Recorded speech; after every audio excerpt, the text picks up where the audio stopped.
নমস্কার। বলতে চাই আঙিনায় সবাইকে স্বাগতম। আমি যেহেতু বলতে চাই তাই আমি বলছি, আপনারাও তাই শুনতে চাইলেই শুনবেন। আজকে যে প্রসঙ্গে কথা বলবো সেটি হচ্ছে মনের বিউটি প্রোডাক্ট। অন্যের দোষ বা অসঙ্গতি আমরা যত সহজে ধরতে পারি, ঠিক তেমনিভাবে যদি নিজের দোষ ও অসঙ্গতিগুলো ধরা যেত, তাহলে বোধহয় সমাজে আর কোনো অসঙ্গতিই থাকতো না। ঠিক উল্টোভাবে আমরা নিজেকে যতটা ভালোবাসি বা নিজের বলয়কে যতটা ভালোবাসি, ঠিক ততটা ভালো যদি আমরা অন্যকে বাসতে পারতাম বা সকলকে বাসতে পারতাম, তাহলে সমাজে বোধহয় আর কোনো অশান্তিই থাকতো না। আমাদের মনের এ এক অদ্ভুত দ্বিচারিতা, দোষ অন্যের, গুণ বা ভালো সেটা নিজের। এমন কোনো আয়না যদি থাকতো, যে আয়নায় আমরা মুখ নয় এই চরিত্রটাকে দেখতে পেতাম, আমি বিশ্বাস করি সেদিন হয়তো এই আয়নাটা সামনে ধরে যখন আমরা আমাদের চরিত্র দেখতে পেতাম, আমরা সেই চরিত্র চাকচিক্য ও সুন্দর করার প্রতিযোগিতায় নেমে পড়তামই। বাজারে বের হতো এই চরিত্র সুন্দরের হাজারো বিউটি প্রোডাক্ট, হাজারো বিউটি পার্লার, যেখানে হয়তো এই চরিত্র অর্থাৎ মনের যেটা বাহ্যিক রূপ চরিত্র, এই মনটাকে সুন্দরের জন্য হয়তো পার্লারগুলোতে সারা দিন ব্যাপী চলতো ফেসিয়াল কিংবা হাজারো রকমের ম্যাসাজ। আসলে আমরা সেই ছোটোবেলা থেকে একটা জিনিস জেনে এসেছি, আগে দর্শনধারী তারপর গুণ বিচারী। এই বিশ্বাসেই আমরা প্রথমে বাইরের চাকচিক্যটাকে খেয়াল করি, ঠিক করি। বাইরের চাকচিক্যর ব্যাপারে আমরা যতটা যত্নশীল, ঠিক ততটা যেন ভেতরের সৌন্দর্যের বিষয়ে আমরা যত্নশীল হতে পারি না। অথচ বাইরের সৌন্দর্য, বাইরের চাকচিক্য এর থেকে অনেক বেশি জরুরি ভেতরের সৌন্দর্য। এই সমাজ, এই দেশ, এই পরিবার, ভেতরের সৌন্দর্য যখন একটা মানুষের মধ্যে আসবে, তখনই আসলে উপকৃত হবে, অন্যথায় নয়। এখন কিভাবে আমরা আমাদের এই ভেতরের সৌন্দর্য এইটাকে অনুধাবন করতে পারবো, বুঝতে পারবো, সে বিষয়ে আসি। সে বিষয়ে আগে আমাদের নিশ্চিত হতে হবে। যদি আমরা নিজেকে প্রশ্ন করি যে আমার মনটা কতটা সুন্দর, আমার ভেতরটা কতটা সুন্দর, বেশিরভাগ ক্ষেত্রেই উত্তর ভুল আসবে। এর কারণ হলো, ব্যাকরণগতভাবে আমরা জেনেছি আমি উত্তম পুরুষ, অর্থাৎ আমার ভুল, আমার দোষ আমি তো বেশিরভাগ সময় দেখব না।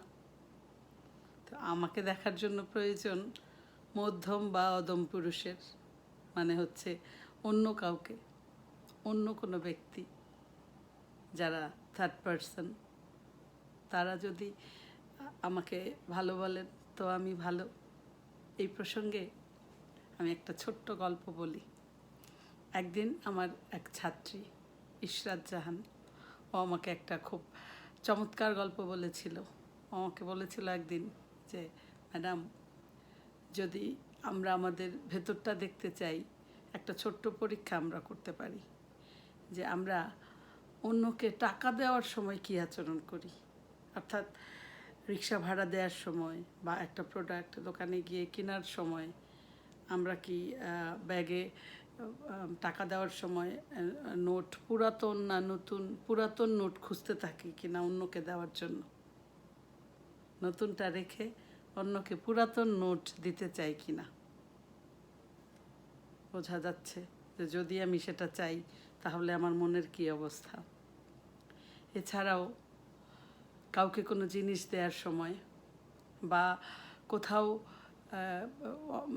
হয়তো একটা জিনিস পেলাম আমরা, সেই ক্ষেত্রে কি আমি নিজে নেয়ার জন্য আগে ব্যস্ত হয়ে যাই, নাকি অন্যদের নিতে সুযোগ করে দিই যে অন্যেরা নিলে তারপর আমি নিব। আবার হয়তো খেতে বসলাম টেবিলে, সবচেয়ে বড় পিস বা ভালো পিসটা কি আমি নিই, বা খাবারটা খুব ভালো হয়েছে সেদিন, তাহলে কি বেশিরভাগটাই আমি খেয়ে ফেলি, অন্যেরা খাবে কি খাবে না সেটা হয়তো চিন্তা করি না, এরকম। আবার কাউকে কিছু দান করার ক্ষেত্রে বা একটা কাপড় বা কোনো কিছু কাউকে দেওয়ার ক্ষেত্রে যেটা আমি ব্যবহার করি না বা যেটা আমার ব্যবহারের উপযুক্ত না, আমি কি সেই কাপড়টা দিই? এইভাবে প্রশ্নগুলো নিজের দিকে ছুড়ে দিতে পারি। রূপচর্চার মতো এই মনের সৌন্দর্য চর্চার দৃশ্যমান কোনো প্রোডাক্ট তো নেই। সেই জন্য আমরা এই মনের সৌন্দর্য বৃদ্ধির জন্য যে মূল ফাউন্ডেশন, সেইটাকে আমাদেরকে ঠিক করতে হবে। মনের সৌন্দর্য বৃদ্ধির মূল ফাউন্ডেশন হলো আমরা যে মনের সৌন্দর্য বৃদ্ধি করতে চাই সেটার জন্য তীব্র আকাঙ্ক্ষা অনুভব। যদি আমরা ভেতর থেকে তীব্র আকাঙ্ক্ষা অনুভব করি যে আমি একটা সুন্দর মনের মানুষ হব, তাহলে এই যে ধর্মীয় যত পুস্তক আছে, আমাদের প্রাত্যহিক জীবনের যত ঘটনা আছে, এবং এই বিশ্ব জ্ঞান কোষ যেগুলো আছে, এই সব কিছু থেকে সুন্দর বিষয়গুলো, ভালো ভালো বিষয়গুলো আমাদের মনে গেঁথে যাবে, অর্থাৎ আমাদের মন সুন্দর হয়ে উঠবে।